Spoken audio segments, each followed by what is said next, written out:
All right, and here we go. Human design aura types. I'm going to start with the projector. The projector aura type, which is mine, was something that I did not want to study. And I will say that for many of you projectors, you will actually learn more by studying the other aura types, and you will get to understand yours better. So, if you are a projector, this is for you, but also I want to encourage you to study all the different aura types, because what you do, because you have an open sacral center, you pull in the aura types and you organize it as you do as a projector, because you're constantly scanning in information. You want to think of yourself as kind of like a giant library. And every time you sit and you connect with somebody, you get within 6 feet of them, you take in their actual aura and you organize it based upon all of your learned knowledge, not just in this lifetime, but past lifetimes. And then what you do is you project that knowledge back into the other person, so they get a version of themselves they've never quite noticed before.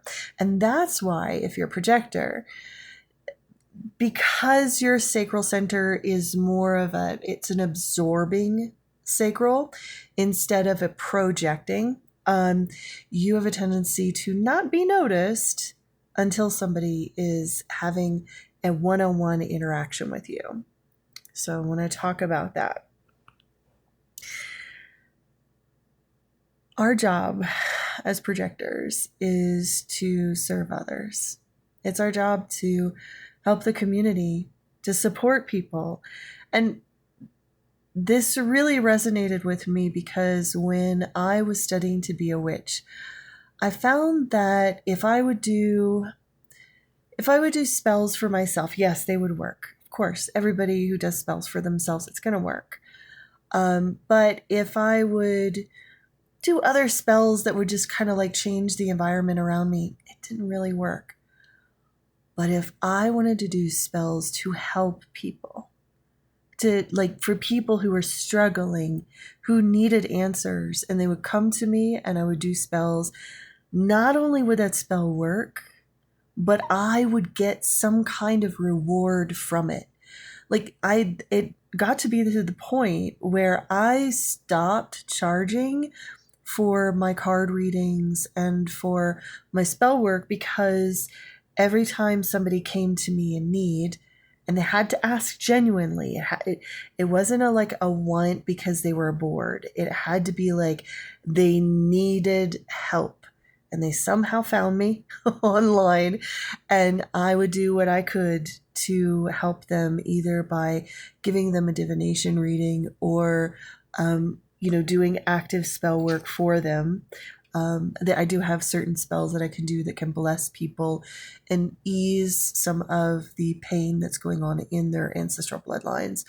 And so what ended up happening was, I noticed that when I was helping other people, I was getting a lot of really good things happening to me.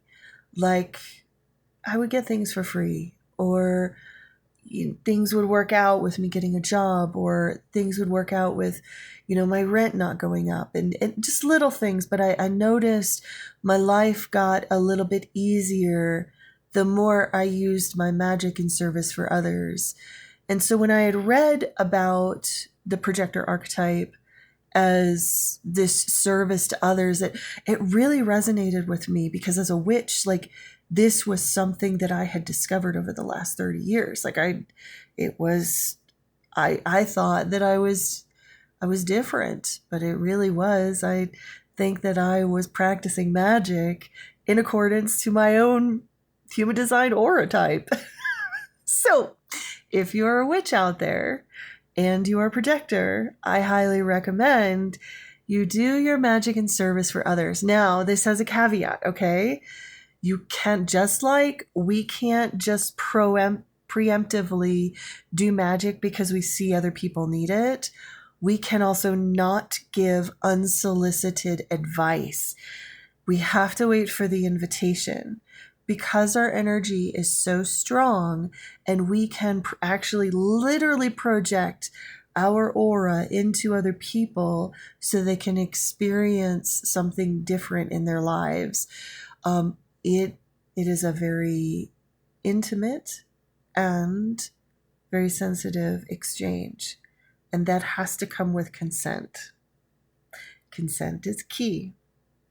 So no matter how you're feeling, no matter how lonely, no matter how much you want to help, no matter how much you think that you know best for your friends, do not do magic on them. Do not do magic for them.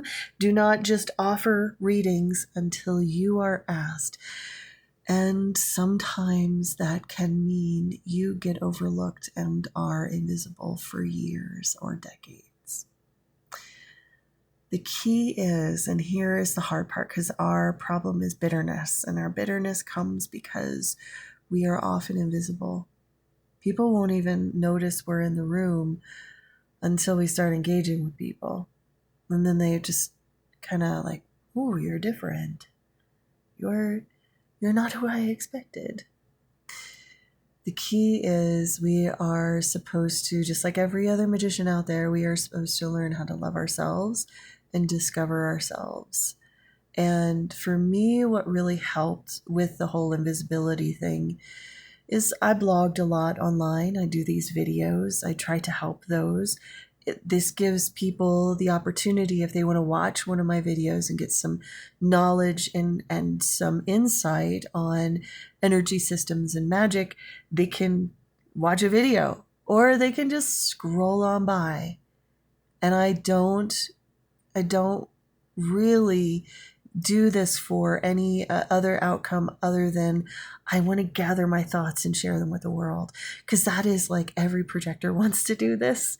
Every projector wants to bundle up their thoughts and give it out to the world, because that is what we're here to do. We're here to serve. We're here to help. And we're here to help in a world that doesn't know how to ask for help. And here's the big kicker.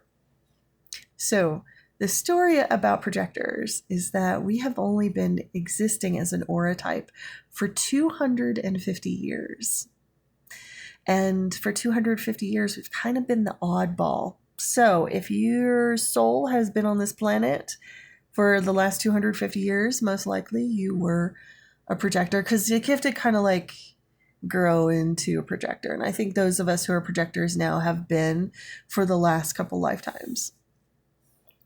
So you have lifetimes of where you were invisible and the world didn't really know what to do with you, with your aura type. And it's okay. You know, we're going to be useful soon. The thing is, we are right now in what's called the cross of planning.